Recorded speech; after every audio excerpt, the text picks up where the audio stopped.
बात तब की है जब सुभाष अपना 12वीं का अपना एग्ज़ाम ख़त्म कर चुका था और उसके रिज़ल्ट की बारी थी। उसमें काफ़ी वक्त लगना था। उसका स्कूल 3 मंजिला था और बड़े बड़े कमरे। उस रात घर पे एक फ़ोन आया। किसी ने बताया कि सुभाष के क्लास के एक लड़की ने स्कूल की छत से कूदकर अपनी जान दे दी है। चारों तरफ हल्ला मच गया था। लोग तरह तरह की बातें बनाने लगे थे, लेकिन किसी के पास ठीक ठाक जवाब नहीं था। लड़की मरी क्यों? सुबह तक पुलिस अपना काम कर चुकी थी, लेकिन मैंने सुभाष की नज़रों में एक डर देखा। मैंने उससे पूछा, आबे तू इतना सहमा हुआ क्यों है? वो लगभग खींचते हुए मुझे अपने कमरे तक ले गया और बोला, देख, किसी को बताना मत। वो जो लड़की मरी है उसका नाम दिव्या था। मैंने बेफिक्री से कहा, हाँ तो? उसने फिर से जोर देते हुए कहा, मैंने तुझे दिव्या के बारे में बताया था ना। मैंने याद करते हुए कहा, अच्छा ये वही लड़की है जिसको तू पसंद करता था। उसने हाँ में सर हिलाया और बोला, यार एक गड़बड़ हो गई। कैसी गड़बड़? मैंने पूछा। यार मैंने उसे कल लव लेटर दे दिया था और उसने वही उसे फेंक दिया, ये बोलकर कि उसे प्यार व्यार नहीं करना। सुभाष हिचकिचाता हुआ बोला। मैंने कहा, इसमें गड़बड़ क्या हुई? सुभाष बोला, आबे वो लेटर मैंने उसे स्कूल कंपाउंड में दिया था और उसने वही कहीं उसे फेंका है। पुलिस को मिल गया तो यही सोचेगी ना कि मेरा उसकी खुदकुशी से कोई संबंध है। मैं भी थोड़ी देर के लिए सहम गया और सोचा, हाँ ऐसा हो सकता है। मैंने उससे कहा, तो अब? सुभाष बोला, आज सबके सो जाने के बाद तू और मैं स्कूल कंपाउंड में जाएंगे और वो लेटर लेके आएंगे। मेरा मन तो मना कर रहा था, पर भाई को जेल जाते हुए भी नहीं देख सकता था, इसलिए मैंने हामी भरी। रात को सबके सो जाने के बाद मैं और सुभाष एक एक टॉर्च लेके उसकी बाइक से स्कूल की ओर निकले। हमने दीवार फांदी और स्कूल कंपाउंड में घुसे। रात गहरा रही थी। आसमान में एक भी तारा नहीं था। कल की तरह हल्की हल्की बारिश हो रही थी। हमने अपने अपने टॉर्च ऑन किए और इधर उधर वो लेटर ढूंढने लगे। इतने में सुभाष चीखा, आबे ऊपर देख। मैंने स्कूल की छत की ओर देखा। एक साया छत पर खड़ा था। हम दोनों की सिट्टी पिट्टी गुम हो गई। अंधेरे में हमें सिर्फ एक परछाई दिख रही थी। मैंने गलती से टॉर्च की रोशनी उसकी तरफ कर दी। वो एक लड़की थी। इससे पहले कि हम ठीक से उसे देख पाते, वो पीछे हटकर गायब हो गई। सुभाष बोला, चल भाग यहाँ से। मैं उसके साथ भागता हुआ पूछने लगा, तेरे लेटर का क्या? वो बोला, वो जो होगा देखा जाएगा, लेकिन फिर किसी आत्मा के चक्कर में नहीं फंसना। भाग। हमने भागकर दीवार फांदी और इस पार आ गए। सुभाष ने जल्दी बाइक स्टार्ट की और हम कुछ ही दूर चले होंगे कि सुभाष ने चीख मारते हुए ब्रेक लगा दिया। बाइक फिसली और हम दूर जा गिरे और हमें किसी लड़की की चीख सुनाई दी। मैंने जैसे तैसे खुद को संभाला। देखा कि मुझे ज़्यादा चोट नहीं लगी। मैंने सुभाष को उठाया और बोला, तुझे लगी? शायद हाथ में मोच आई है। मैंने बाइक सीधी की, खुद सामने बैठा और उसे पीछे बिठाया। फिर चलते हुए पूछा, तूने चीख क्यों मारी? उसने कहा, तू बस घर चल, आगे पीछे मत देख। हम जैसे ही घर पहुँचे, बाइक खड़ी करके पीछे के दरवाजे से मेरे कमरे में घुसे।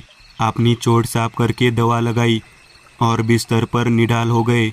मैंने फिर पूछा, आप बोल, तूने चीख क्यों मारी और बाइक कैसे गिरा दी? सुभाष बोला, मैंने साइड मिरर से पीछे देखा था। हमारी बाइक पर कोई तीसरा बैठा हुआ था। मेरी तो आंखें फटी रह गई। मैंने खुद को दिलासा देते हुए कहा, तेरा वहम होगा। सुभाष बोला, और वो जो हमने छत पर देखा? मेरे पास फिलहाल इस सवाल का कोई जवाब नहीं था। मुझे पहली बार सुभाष इतना डरा हुआ लगा। मैं अपने भाई को ऐसे देखने का आदी नहीं था, इसलिए इस बार मुझे और ज़्यादा डर लगने लगा था। सुभाष तो दर्द के कारण सो गया, लेकिन मेरे सामने कई सवाल थे। क्या सुभाष ने हमारी बाइक पे मेरे पीछे किसी को सच में देखा?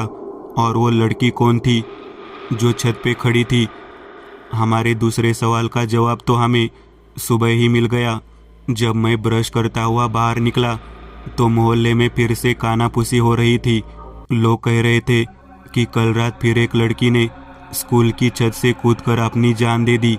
मरने वाली का नाम रेखा था। मैं भागकर सुभाष के पास पहुंचा। वह अब भी सोया पड़ा था। मैंने उसे उठाया और बोला, अबे भाई, कल रात हमने जिस लड़की को छत पे देखा था वो तेरी क्लास की रेखा थी। वो भी गिर के मर गई। सुभाष के हाथ पैर ठंडे पड़ गए। उसने खुद को कोसते हुए कहा, साला, एक लपड़े से निकले नहीं कि दूसरे में फंस गए। मैंने कहा, हम कैसे फंसेंगे? सुभाष बोला, अगर किसी ने हमें रात को वहाँ जाते देखा ना हो तब तो ठीक है। सुभाष का डर सही निकला। हम उस बेमतलब के लव लेटर के चक्कर में खुद के खिलाफ एक बड़ा सबूत स्कूल तक ले गए थे। मैं घर से बाहर निकला तो मोहल्ले वाले बात कर रहे थे कि पुलिस ने स्कूल के आसपास वाली दुकानों और घरों में पूछताछ की है।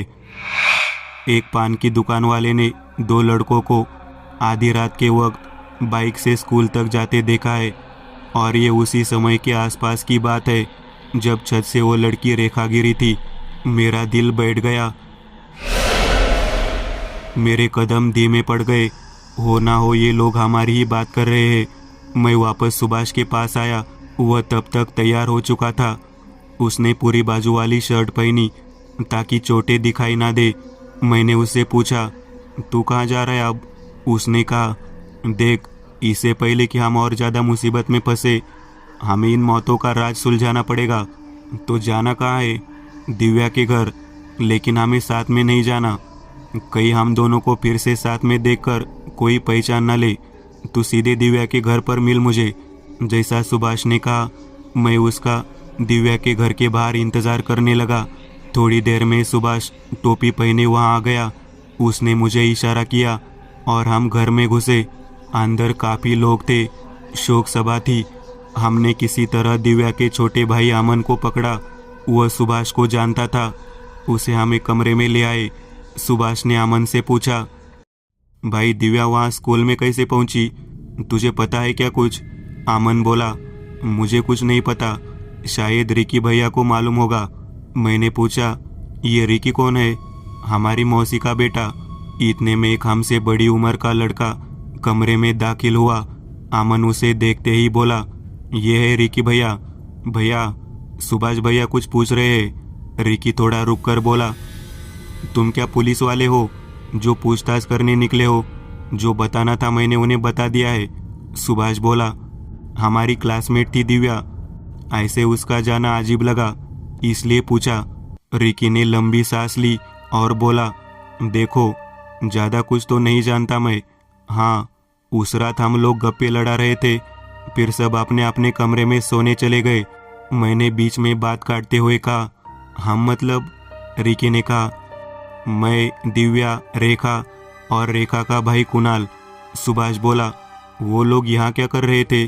रिकी बोला, देखो, मैं 3 दिन पहले कॉलेज की छुट्टी पर यहाँ आया था अपने भाई बहनों के साथ थोड़ा टाइम बिताने। तो दिव्या ने अपनी दोस्त रेखा को भी बुलाया। अब रेखा अकेली तो आती नहीं, तो अपने भाई को लेकर आ गई। काफ़ी देर तक हम लोग मस्ती मजाक करते रहे। फिर दिव्या और रेखा अपने कमरे की ओर चली गई। मैं और कुणाल सो गए। सुबह ही हमें पता चला कि दिव्या की मौत हो गई है। मैंने फिर पूछा, तो दिव्या ने किसी को नहीं बताया कि वो स्कूल की ओर जा रही है? रिकी ने लापरवाही से कंधे उचकाए और बोला, शायद रेखा को बताया हो, पर अब रेखा भी। इतने में रिकी को किसी ने बुलाया। तब सुभाष ने वहाँ कोने में पड़े 2 जूते देखे। उसने मेरा ध्यान उस ओर दिलाया, पर मैं समझा नहीं। फिर हम दोनों भाई तुरंत वहाँ से निकले। सुभाष ने कहा, तुरंत पुलिस को फ़ोन लगा। क्यों? सुभाष बोला, रेखा के भाई कुणाल की जान को खतरा है। मैं कुछ और पूछता उससे पहले सुभाष रेखा के घर की ओर भागा। मैंने भी भागते भागते पुलिस को फ़ोन लगाया। कुछ ही देर में हम रेखा के घर के सामने थे। सुभाष भागकर अंदर घुसा और चिल्लाने लगा, कुणाल कुणाल कुणाल। अंदर से एक आंटी आई और बोली, बेटा वो तो अभी अभी एक लड़के के साथ बाहर निकला है। सुभाष ने हड़बड़ाकर पूछा, आप जानते हो उस लड़के को? नहीं, कुणाल ने भी कुछ नहीं बताया। इतना सुनते ही सुभाष बोला, किस तरफ गए हैं? आंटी ने जहाँ इशारा किया हम दोनों उसी तरफ बेतहाशा भागे। थोड़ी देर में एक पुराना सा पार्क आया। सुभाष ने मुझे देखते हुए कहा, पुलिस को फोन कर और अपना लोकेशन दे। इतने में एक चीख सुनाई दी। हम दोनों आवाज की ओर भागे। हमने देखा कि कुणाल गिरा हुआ है और तड़प रहा है। उसके पेट से खून निकल रहा था। हम उस तक पहुंचते इतने में पुलिस वहां आई। हम दोनों भाई झाड़ियों में एक किनारे छुप गए और हमने देखा कि थोड़ी ही देर में पुलिस ने एक लड़के को पकड़ा था जिसके हाथ में खंजर था। हमने लड़के को पहचान लिया, वो रिकी था। एम्बुलेंस भी आई और कुणाल को ले गई।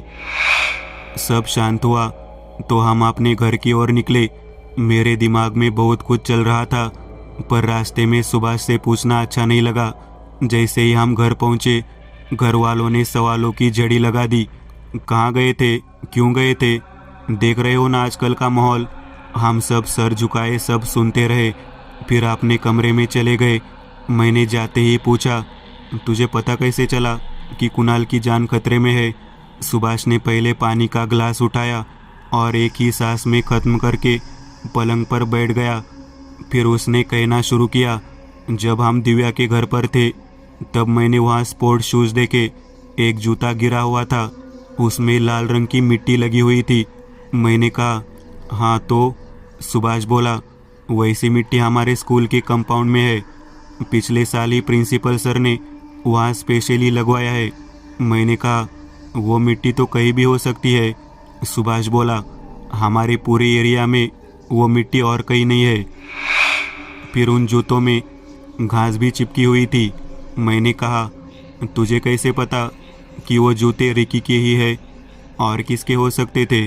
सुभाष बोलता रहा, आमन के हो नहीं सकते, जूते 8 नंबर के थे। अंकल स्पोर्ट शूज़ पहनेंगे नहीं। आंटी और दिव्या की बात ही कहाँ थी? मैंने फिर पूछा, हो सकता है वो दिव्या के मरने से पहले उसके साथ स्कूल गया हो कभी। सुभाष बोला, रिकी ने बताया कि वो कॉलेज की छुट्टियों में आया है 3 दिन पहले और अपने यहाँ 1 हफ्ते से बारिश नहीं हुई थी सिवाय उस रात के। तो सिर्फ इस बात से तूने उस पर शक किया? मैंने पूछा। सुभाष बोला, नहीं, सिर्फ इस बात पे नहीं, पहले तो वो हमें देखकर घबराया। फिर उस रात ये 4 लोग ही थे साथ में। दिव्या घर से बाहर निकली और इनको खबर नहीं पड़ी होगी। और मुझे तो लगता है रिकी ने पुलिस को भी आधी अधूरी बातें ही बताई होगी, लेकिन बातों बातों में उसने हमें कुणाल के बारे में बता दिया। उसने अंदाज लगा लिया था कि हम कुणाल के पास ज़रूर जाएंगे और कुणाल पुलिस को भले कुछ ना बताए पर हमें दोस्त समझकर कुछ कहे ना दे, इसलिए वो हमसे पहले उसके पास चला गया, क्योंकि रेखा को तो पहले ही उसने मार दिया था। बचा सिर्फ कुणाल। मैंने पूछा, वो हमसे पहले कुणाल तक पहुंचा कैसे? सुभाष बोला, बाइक से बेवकूफ़। आप क्यों दिव्या को मारा उसने, ये जानना है तो कुणाल के पास चल, या फिर सुबह अखबार में पढ़ लियो। मुझे अखबार नहीं पढ़ना, चल कुणाल से मिलाते हैं। मैंने जिज्ञासा जताई। सुभाष कुछ देर तक चुप रहा, फिर बोला, बाहर उन वकीलों का क्या करे?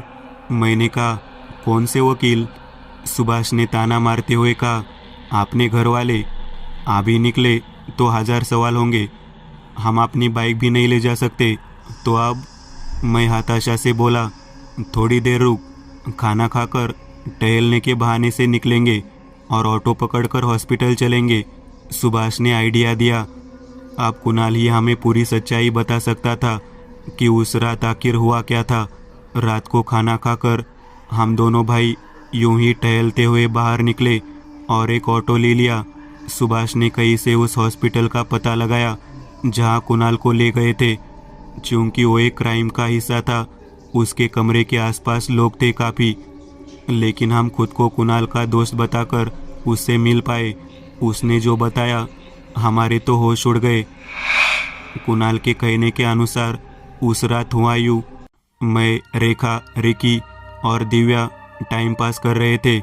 अचानक रिकी ने कहा, यार बोरिंग सा फील हो रहा है, चलो ट्रूथ और डेयर खेलते हैं। सबने हाँ कर दिया।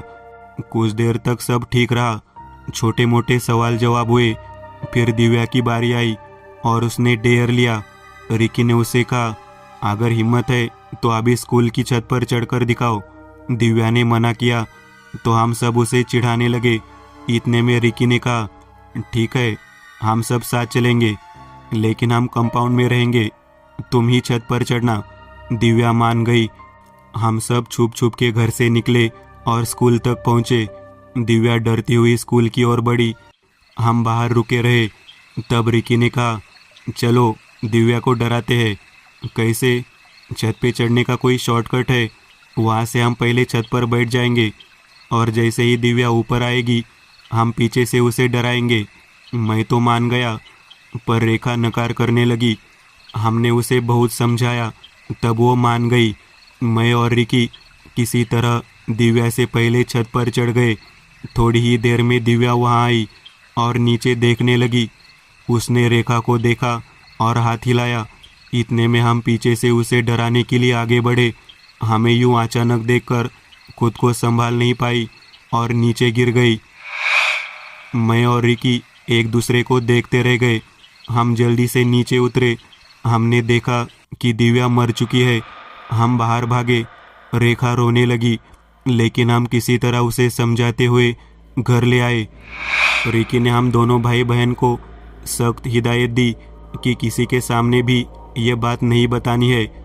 सुबह जैसे ही दिव्या के मरने की खबर फैली, मैं रेखा को लेकर अपने घर आ गया। मैंने किसी तरह चुप्पी बनाए रखी, लेकिन रेखा खुद को संभाल नहीं पा रही थी। मैंने ये बात रिकी को बताई। उसने शाम को हमें घर के बाहर मिलने बुलाया। उसने कहा, देखो तुम लोगों ने कुछ भी पुलिस को बताया तो हमें जेल हो जाएगी। वैसे भी कुणाल की एक चीज़ वहाँ छत पर छूट गई है, अगर पुलिस को मिली तो मुसीबत हो जाएगी। रेखा सुन्न सी खड़ी रही। मैं बहुत डर चुका था। मेरी हालत देख रेखा ने कहा, तो आप क्या करें?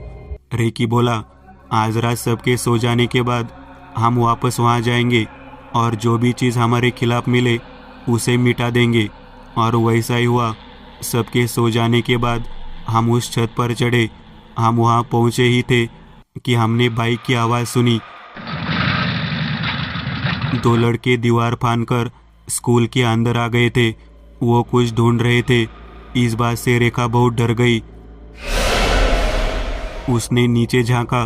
उसके चेहरे पर टॉर्च की रोशनी पड़ी। वो तुरंत मुड़कर बोली, शायद उन्होंने मुझे देख लिया है। इतना बोलकर वो रोने लगी।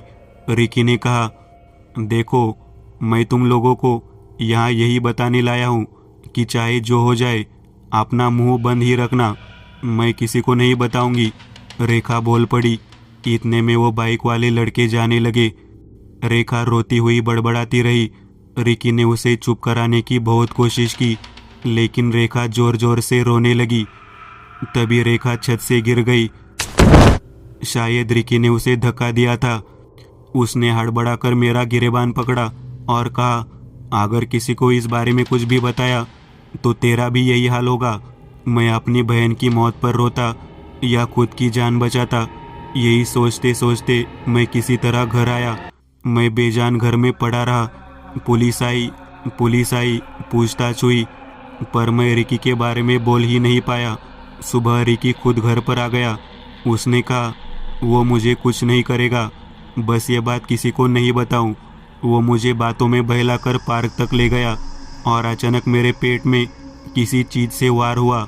मैं बेहोश होने लगा। बस इतना याद है मुझे। आप तक सब शांति से सुन रहे सुभाष ने कहा, आप तो पुलिस को सब बता दिया ना? कुणाल ने हाँ में सर हिलाया। हम जाने लगे तो उसने हमसे कहा, मुझे एक बात समझ नहीं आई। कौन सी बात?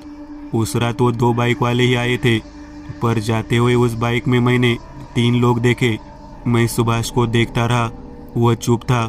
फिर हम दोनों वहाँ से निकले और फिर एक ऑटो पकड़ा। इस बार मैं घर पहुंचने तक का इंतज़ार नहीं कर सकता था। मैंने कहा, साला रिकी, एक हादसे को छुपाने के चक्कर में रेखा को भी मार दिया। और वो कुणाल क्या कह रहा था कि उसने भी हमारी बाइक में किसी तीसरे को देखा। सुभाष बोला, डर गया था साला। रेखा और कुणाल नाबालिग थे और खुद बालिग। सजा तो उसी को होती, इसलिए बहलाकर उस रात बहाने से दोनों भाई बहन को छत पे ले गया था, ताकि दोनों को परख सके कि दिव्या के मामले में कौन चुप रह सकता है। रेखा नहीं मान रही तो उसको मार दिया। कुणाल उस वक्त भी कुछ कहता तो उसे भी मार देता। मैंने नोटिस किया कि सुभाष ने उस तीसरे की बात पूरी तरह नज़रअंदाज कर दी। हम दोनों घर पहुंचे और चुपचाप अपने कमरे में लेट गए। सुभाष को लगा कि उसके तकिए के नीचे कुछ है। उसने लेटे लेटे ही तकिए के अंदर हाथ लगाया और एक कागज़ का टुकड़ा बाहर निकाला। उसकी आंखें फटी रह गई। वो वही लव लेटर था जो उसने दिव्या को दिया था। कुछ सोचते हुए उसने टीवी चला दी। उसमें खबर थी कि दिव्या और रेखा हत्या मामले में गिरफ्तार रिकी नाम का लड़का हवालात में मृत पाया गया। मरने से पहले उसने दीवार पर लिखा है, मैंने उन्हें नहीं मारा। सुभाष काफ़ी देर खामोश रहा, फिर बोला, समझ गया।